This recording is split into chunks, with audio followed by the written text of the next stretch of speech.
Pak Rudi menggenggam setir erat, matanya fokus menatap jalanan di depan. Malam itu lebih gelap dari biasanya. Busnya melaju perlahan di jalanan sepi, diapit oleh hutan lebat di kiri dan kanan. Tak ada satupun kendaraan lain yang melintas. Tak ada lampu jalan. Satu-satunya penerangan hanya berasal dari sorot lampu, bas yang membelah kegelapan malam. Dari kaca spion dalam, ia melihat beberapa penumpang masih terjaga. Seorang pria tua duduk di bangku depan, memeluk tas kecilnya erat, sesekali menoleh keluar jendela seolah cemas. Sepasang suami istri di barisan tengah berbicara pelan, wajah mereka serius. Seorang pemuda dengan hoodie duduk di barisan belakang, sibuk dengan ponselnya, sesekali tersenyum tipis melihat layar. Pak Rudi melirik jam di dashboard, 2:15 dini hari. Perjalanan masih panjang, sementara rasa kantuk mulai mengganggunya. Ia menghela napas pelan, lalu merogoh sakunya, mengambil permen kopi, dan memasukkannya ke dalam mulut. Manis dan pahitnya menyebar di lidah, sedikit mengusir kantuk. Ia merenggangkan jemarinya yang mulai kaku di setir. Udara malam yang masuk dari celah jendela membuatnya menggigil sedikit. Ia merapatkan jaketnya dan mencoba mengatur napas. Hanya suara mesin bus dan gemerisik daun yang tertiup angin yang terdengar. Keheningan itu tiba-tiba dipecahkan oleh suara seorang wanita dari kursi belakang. "Pak, kira-kira sampai jam berapa?" Pak Rudi sedikit tersentak. Suara itu terdengar pelan, hampir seperti bisikan. Ia melirik kaca spion dan melihat seorang wanita duduk di bangku tengah. Wajahnya samar dalam redupnya lampu kabin. Warna bajunya merah. Ia sedikit mengernyit mencoba mengingat. Sejak terminal terakhir kursi itu kosong. "Tergantung kondisi jalan, Mbak," jawab Pak Rudi dengan nada ramah meski hatinya terasa ganjil. "Kalau lancar mungkin sekitar 2 jam lagi."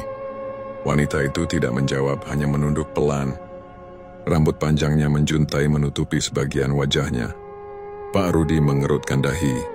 Kenapa perasaan tidak enak mulai menyelimutinya? Ia kembali menatap jalan, mencoba mengabaikan pikiran aneh yang mulai merayap di kepalanya. Jalanan di depan semakin gelap. Hutan di sisi kanan dan kiri tampak lebih pekat, seolah semakin menelan cahaya. Tiba-tiba, hawa di dalam bus terasa lebih dingin dari sebelumnya. Pak Rudi merapatkan jaketnya, menghembuskan napas panjang. Ia tak sadar, tangannya mulai sedikit gemetar di atas setir. Malam itu begitu sunyi. Terlalu sunyi. Pak Rudi tidak tahu bahwa malam ini adalah malam yang tidak akan pernah ia lupakan. Pak Rudi masih mencoba mengusir kantuknya, dengan sesekali menggerakkan bahu dan meremas jemarinya di atas setir. Udara semakin dingin, lebih dingin dari biasanya. Ia menghela napas panjang dan kembali melirik kaca spion dalam. Matanya terpaku. Wanita berbaju merah itu masih duduk di bangku tengah. Dia menunduk. Tapi ada yang aneh. Sejak kapan dia ada di situ? Pak Rudi mencoba mengingat. Di terminal terakhir kursi itu kosong. Saat menaikkan penumpang terakhir, ia bahkan sempat menghitung. Tidak ada wanita berbaju merah. Jangan-jangan dia naik di tengah jalan, pikirnya. Tapi itu tidak masuk akal. Jalanan yang mereka lalui adalah hutan belantara.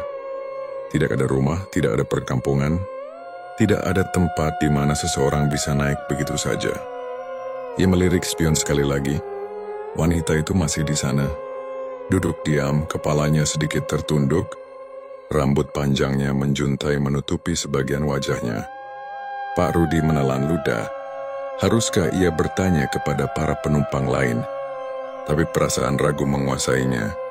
Kalau dia bertanya, dan ternyata memang ada yang melihat wanita itu naik, maka ia hanya terlalu paranoid. Namun jika tidak ada yang melihatnya, mungkin aku hanya lupa. Gumamnya dalam hati mencoba menenangkan diri. Tapi, sesuatu yang lebih mengganggu baru saja terjadi. Saat melirik kaca spion untuk ketiga kalinya, Wanita itu tidak lagi duduk di bangku tengah. Pak Rudi menahan napas. Jantungnya berdegup kencang. Ia menyapu pandangannya ke seluruh bus melalui kaca spion. Tapi wanita berbaju merah itu tidak ada. Ia bergidik. Kemana perginya? Bos belum berhenti sama sekali. Tidak mungkin ada yang turun. Pak Rudi mulai merasa ada yang tidak beres. Ia menggenggam setir lebih erat, berusaha tetap fokus pada jalan. Jangan pikirkan yang aneh-aneh. Tapi saat ia menolehkan kepala sedikit, ia melihat bayangan samar di bangku belakang. Wanita itu ada di sana, duduk di kursi paling belakang, kali ini menatap lurus ke arahnya. Pak Rudi merasa napasnya memburu. Wanita berbaju merah itu kini menatapnya. Dari kaca spion ia bisa melihat wajahnya samar-samar. Kulitnya pucat, matanya kosong dan bibirnya tersenyum tipis. Tapi ada sesuatu yang lebih mengerikan. Tatapannya tidak berkedip. Pak Rudi menelan ludah. Jantungnya berdetak lebih cepat. Aku cuma lelah. Cuma kurang tidur. Gumamnya dalam hati, mencoba mencari alasan logis. Ia mengalihkan pandangan ke jalan, berusaha fokus pada setir. Tapi saat ia melirik spion lagi, wanita itu tidak lagi di kursi belakang. Dia semakin dekat. Sekarang wanita itu duduk di barisan tengah. Padahal sejak tadi tidak ada suara langkah kaki. Tidak ada suara kursi bergeser. Pak Rudi merasakan bulu kuduknya berdiri. Bus masih melaju stabil. Para penumpang lain tampak tidak menyadari apa yang terjadi. Jangan panik. Jangan panik. Ia menggigit bibir, berusaha menenangkan diri. Namun rasa takutnya semakin menjadi. Tiap kali ia mengalihkan pandangan dan kembali melihat spion, wanita itu semakin mendekat. Dari bangku tengah ke bangku lebih depan, lalu ke kursi tepat di belakang kursi sopir. Pak Rudi mulai berkeringat dingin. Ia bisa merasakan sesuatu di belakangnya. Bau wangi melati mulai tercium di udara. Ia mencoba menelan ludah. Tangannya sedikit gemetar di atas setir. Tidak mungkin. Ini pasti cuma imajinasiku. Tapi tiba-tiba, pak! Suara itu terdengar dari belakangnya. Lembut tetapi menusuk ke telinga. Pak Rudi tidak berani menoleh. Ia tahu, ada sesuatu yang kini duduk tepat di belakangnya. Pak Rudi menegang. Suara itu begitu dekat. Pak! Suara lembut itu kembali terdengar, seperti berbisik tepat di belakang telinganya. Tangan Pak Rudi mencengkeram setir lebih erat. Napasnya semakin berat, dan keringat dingin mulai membasahi pelipisnya. Ia tidak berani menoleh. Tenang, tenang. Jangan panik. Ia mencoba menenangkan diri. Namun jantungnya berdebar kencang. Ia bisa merasakan sesuatu di belakangnya. Bus tetap melaju di jalanan hutan yang sunyi. Angin malam berdesir lewat celah jendela, membawa aroma lembut melati. Brak! Tiba-tiba, sesuatu jatuh dari rak bagasi atas. Pak Rudi tersentak. Beberapa penumpang yang masih terjaga juga ikut kaget. Seorang pria tua di bangku depan menoleh ke belakang dengan wajah bingung. Aduh, ada apa itu? Tanya seorang ibu dari bangku tengah. Pak Rudi meneguk ludah, mencoba menenangkan diri. Mungkin barang bawaan jatuh, Bu, jawabnya cepat. Seorang pemuda dengan hoodie di barisan belakang berdiri dan mengambil tas yang jatuh. Tapi ekspresinya tiba-tiba berubah pucat. Pak, katanya pelan. Tas ini, kayak ada yang narik tadi. Pak Rudi merinding. Apa maksudnya ditarik? Belum sempat ia merespons, sesuatu yang lebih aneh terjadi. Radio bus yang sejak tadi mati tiba-tiba menyala sendiri. Suara statis memenuhi kabin. Suara berderak-derak seperti siaran yang terganggu. Namun di sela-sela suara statis itu terdengar bisikan samar. Pak, saya belum turun. Pak Rudi membelalakkan mata. Suara itu sama persis dengan yang tadi berbisik di telinganya.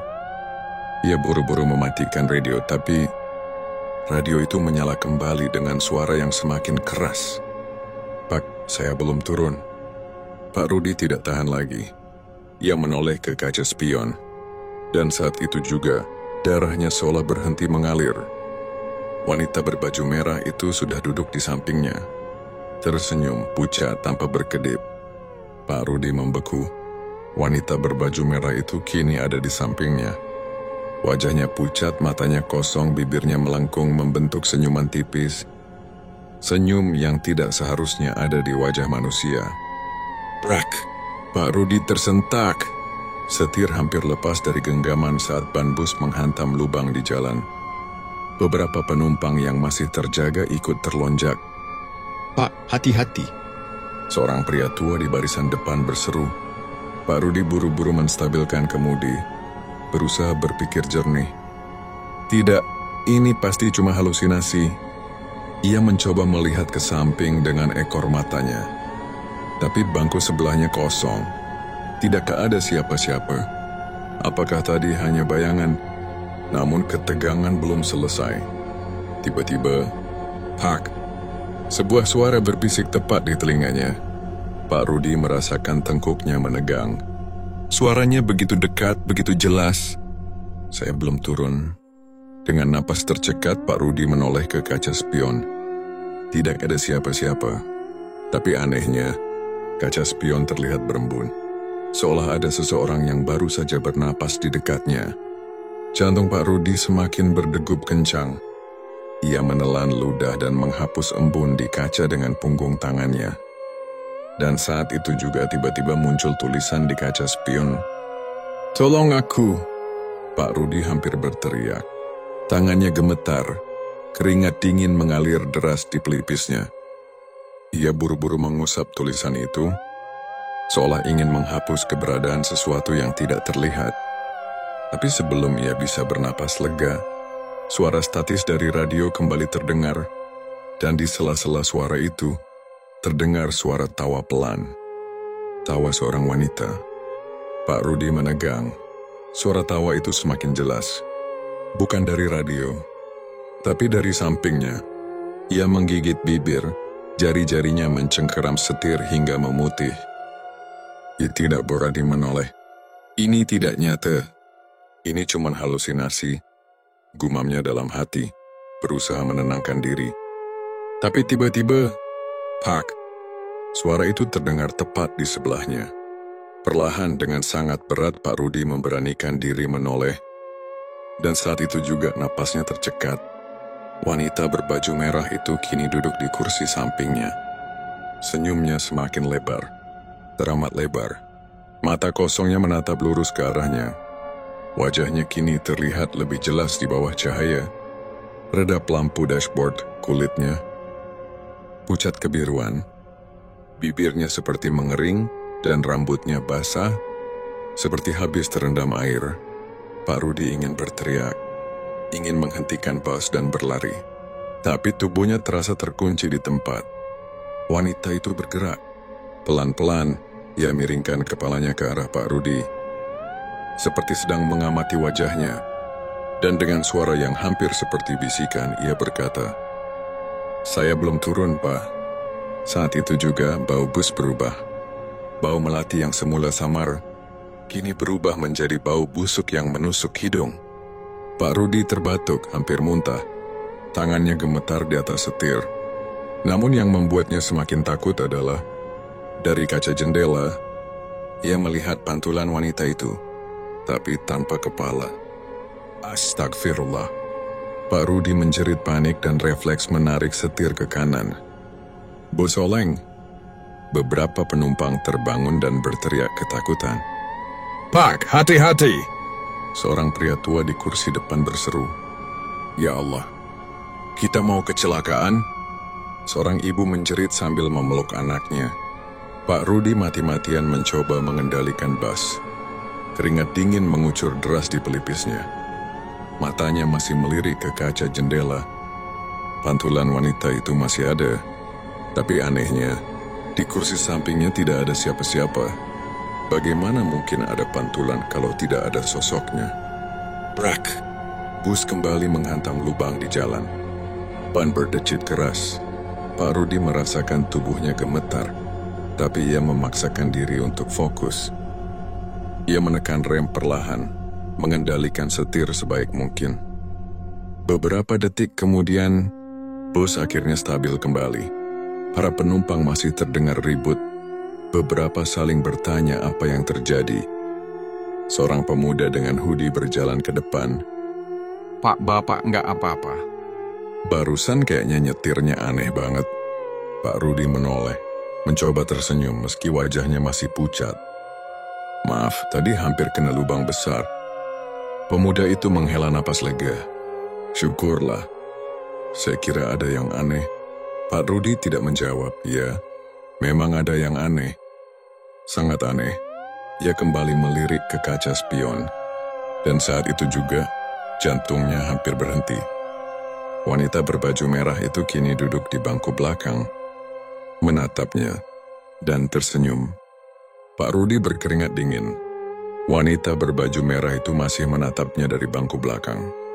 Senyumnya semakin lebar, tapi ada yang lebih mengerikan, matanya. Kini hitam seluruhnya. Pak Rudi buru-buru mengalihkan pandangan ke jalan. Tangannya gemetar di atas setir. Aku harus tetap fokus. Ini cuma halusinasi. Ia mencoba menenangkan diri, tapi dadanya masih berdebar keras. Ia menoleh lagi ke kaca spion. Dan saat itu juga, wanita itu menghilang. Hilang begitu saja. Pak Rudi membelalakkan mata. Apa tadi hanya khayalan? Ia mengusap wajahnya dengan tangan gemetar, tapi jantungnya tetap berdebar kencang.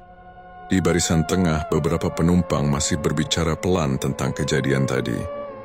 Seorang ibu menenangkan anaknya yang tampak ketakutan. Seorang pria tua di barisan depan menghela napas dan berkata, "Untung saja kita nggak kenapa-napa." Jalanan hutan ini memang berbahaya. Pak Rudi mengangguk kecil. Meski yang barusan ia alami bukan sekadar bahaya biasa. Ia menatap ke kaca spion sekali lagi hanya untuk memastikan bangku belakang kosong. Tidak ada siapa-siapa.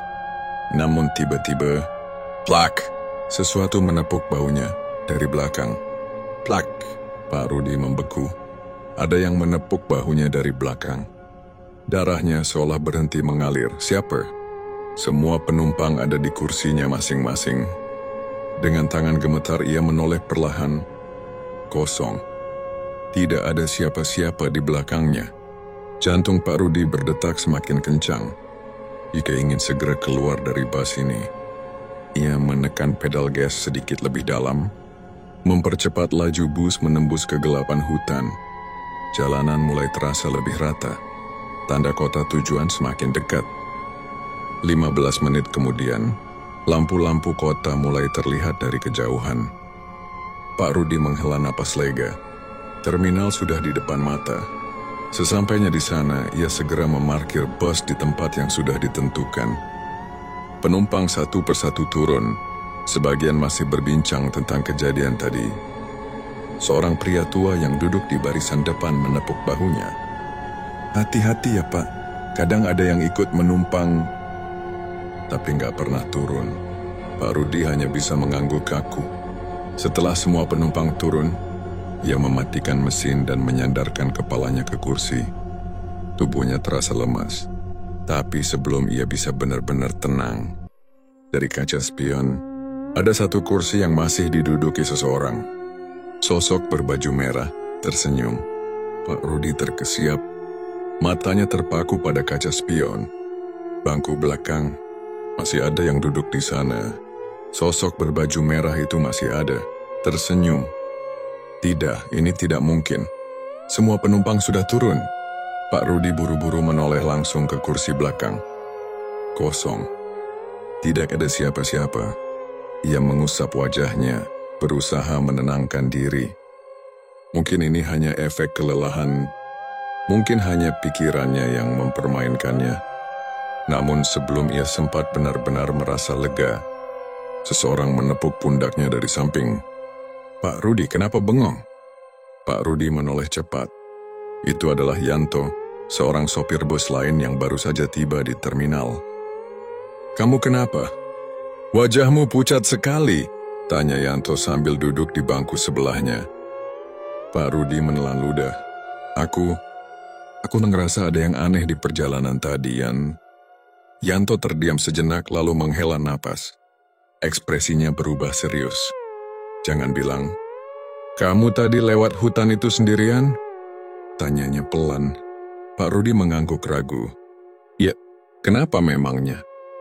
Yanto menatapnya dengan tatapan penuh arti. Di kursi belakang kamu lihat sesuatu?